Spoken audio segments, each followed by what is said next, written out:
Hi guys. तो आज इस वीडियो में ये टाइलिंग विद 2x1 टाइल्स वाला प्रॉब्लम सॉल्व करेंगे हम लोग। तो चलिए पहले समझते हैं कि प्रॉब्लम में करना क्या है हमको।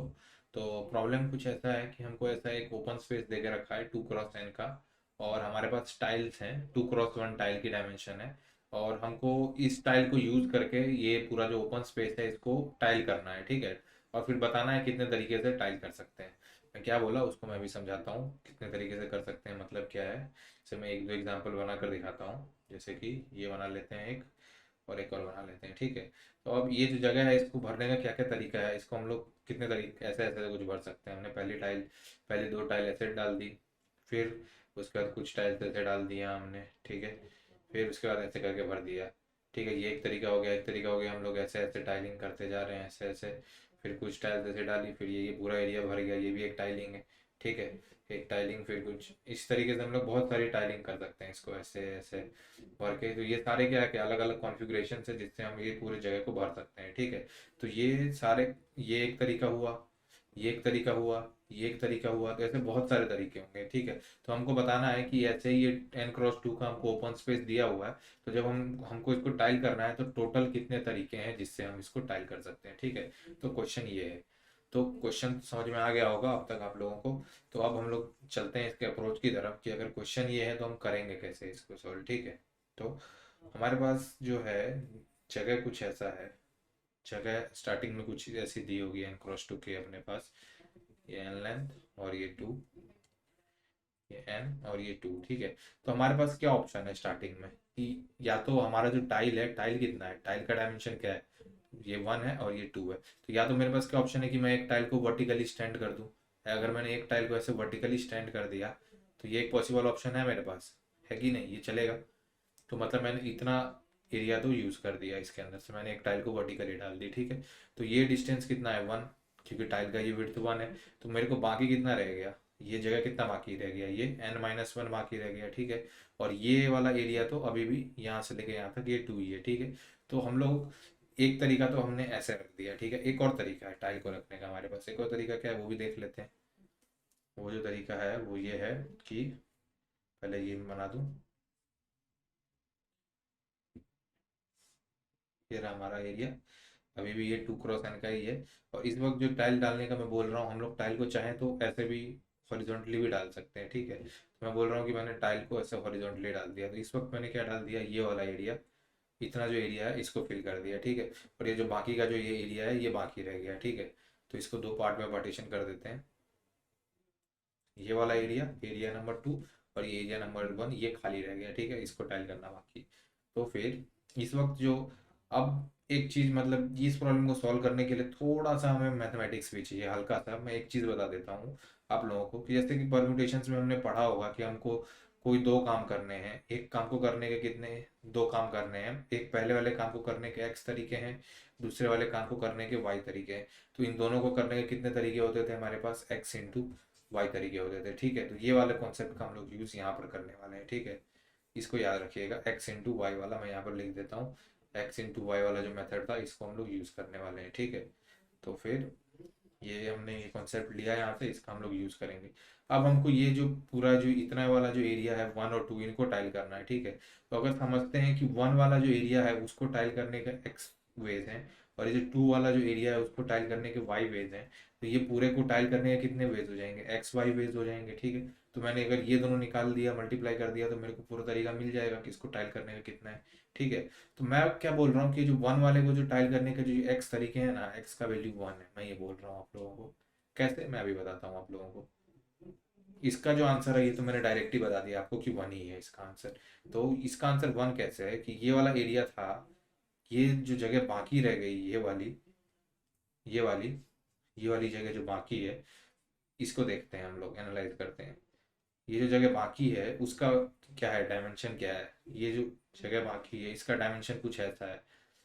ये हमने हॉरिजॉन्टली डाल दी टाइल को, ये 1 था, हॉरिजॉन्टल विड्थ 1 होता है, टोटल 2 है। तो ये बाकी कितना है अपने पास, ये 1 बाकी है, ठीक है। और ये टाइल का जो ये था, ये लेंथ ही कितना था, ये 2 था, तो ये 2 बाकी था, ठीक है। तो अब इस एरिया में देखते हैं हम लोग को टाइल के रखने का क्या ऑप्शन है। इस एरिया में टाइल को क्या मैं ऐसे वर्टिकली डाल सकता हूँ क्या, नहीं, नहीं डाल सकता, क्यों, क्योंकि एरिया से बाहर चला जाएगा। तो इस एरिया में टाइल को वर्टिकली तो नहीं डाल सकते, ठीक है। तो इस एरिया में अगर मेरे को टाइल डालना है ना, तो सिर्फ एक ही तरीका है कि टाइल को मेरे को ऐसे हॉरिजॉन्टली स्लिप करवाना पड़ेगा। तो एक और जो टाइल आएगा ना, वो इस एरिया में जो आएगा उसके पास भी सिर्फ एक ही ऑप्शन है कि वो हॉरिजॉन्टली ही स्लिप करेगा, यही ऑप्शन है उस वाले एरिया में टाइल को आने का। तो दूसरे टाइल को ऐसे ही आना पड़ेगा। तो इस एरिया में अगर मैंने कभी भी एक टाइल को हॉरिजॉन्टली डाल दिया ना, तो दूसरे टाइल को भी हॉरिजॉन्टली डालना पड़ेगा।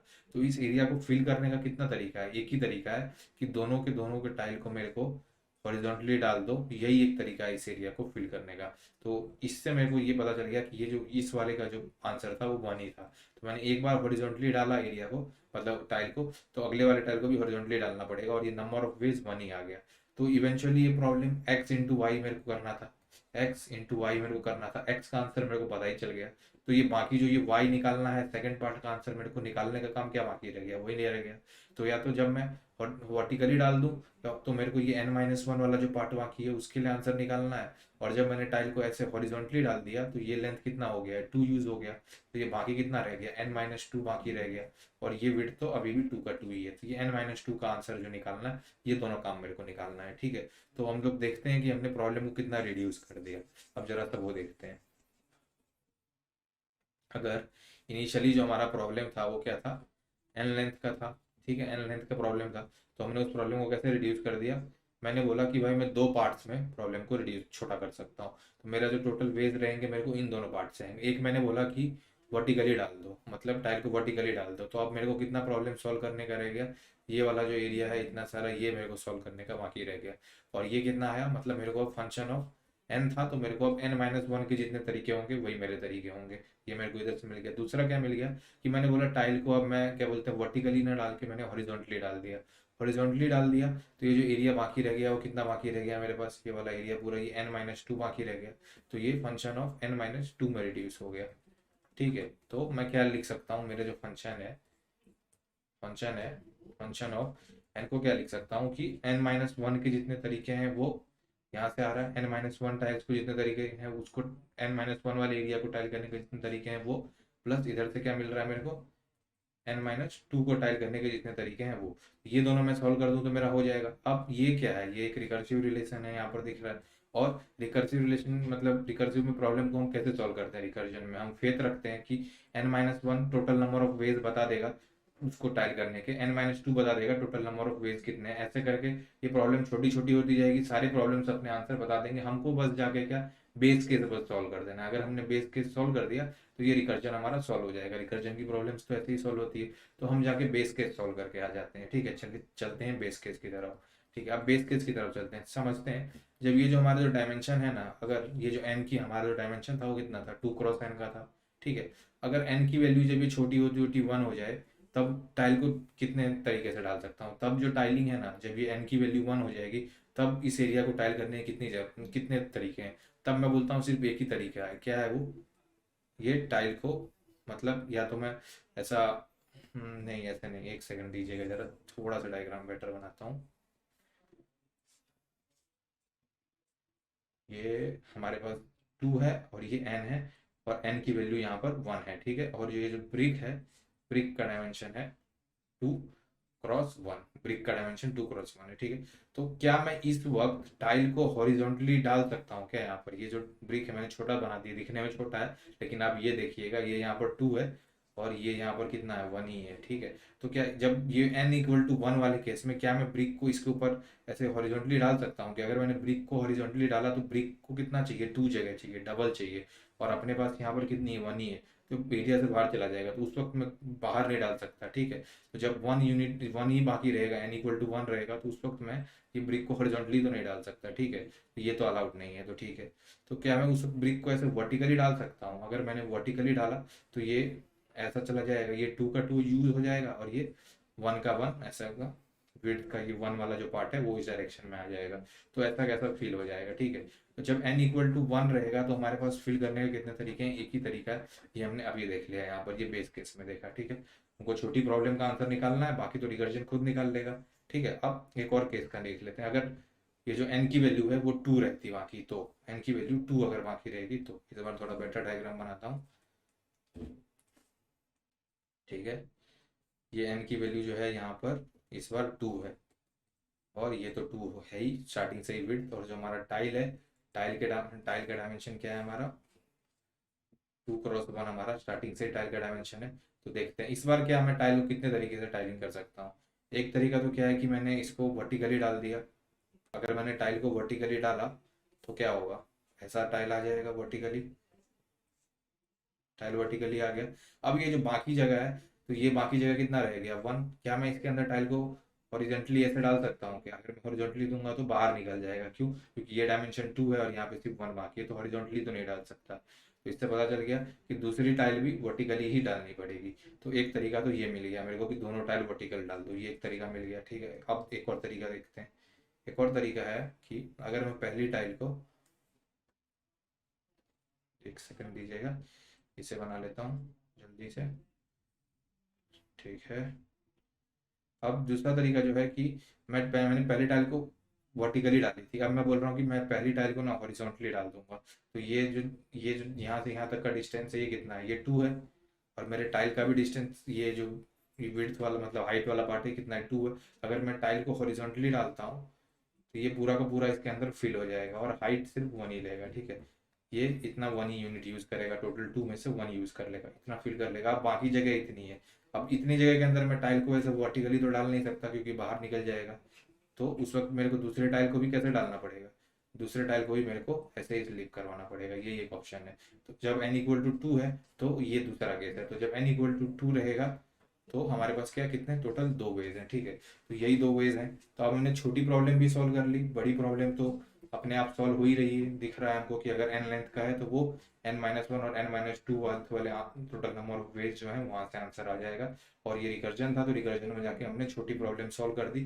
n=1 के 1 वेज हैं, n=2 के 2 वेज हैं। तो अब ये प्रॉब्लम हमारा सॉल्व हो जाएगा, ठीक है। तो अब इस प्रॉब्लम को हम लोग सॉल्व कैसे करेंगे, हम लोग डीपी से इस प्रॉब्लम को आसानी से टेबुलेशन से सॉल्व कर सकते हैं। इस प्रॉब्लम को कैसे कर सकते हैं कि हम लोग एक डीपी टेबल बना सकते हैं।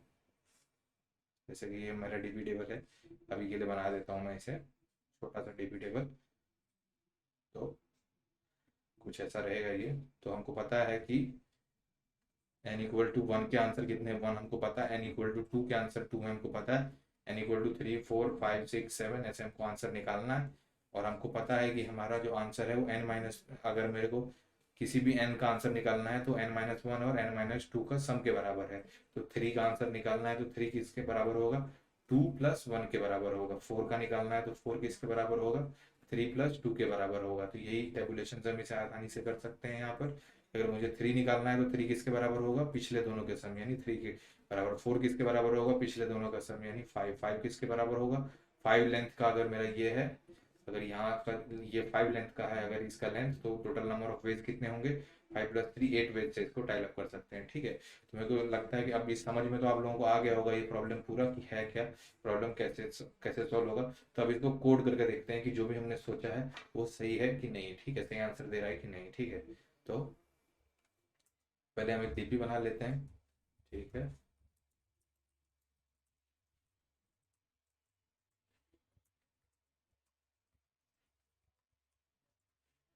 ठीक है, अब हमको बेस के पता था कि 1 को टाइल करने के 1 वे हैं, 2 को टाइल करने के 2 वेज हैं, और बाकी हम लोग अभी निकाल लेते हैं।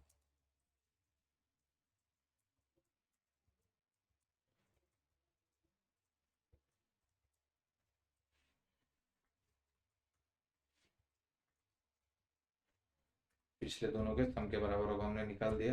और जब ये हो जाएगा तो हमको फाइनली क्या रिटर्न करना है, डीपी ऑफ रिटर्न कर देना है, ठीक है।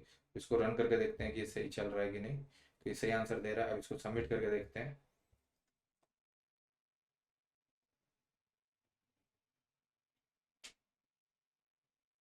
तो यहाँ पर ये एक टेस्ट केस फेल कर रहा है और ये एक टेस्ट केस जो है यहाँ पर फेल करेगा। आप लोग अभी यहाँ हमारे टेस्ट केस में ये एक टेस्ट केस गलत है जिसको हमको सही करवाना है। जब तक आप लोग उसे कोड करेंगे तब तक उसे सही करवा दिया जाएगा, ठीक है। तो एक टेस्ट केस अभी यहाँ पर गलत हो गया, इसकी वजह से वो फेल है, उसे सही करवा दीजिएगा।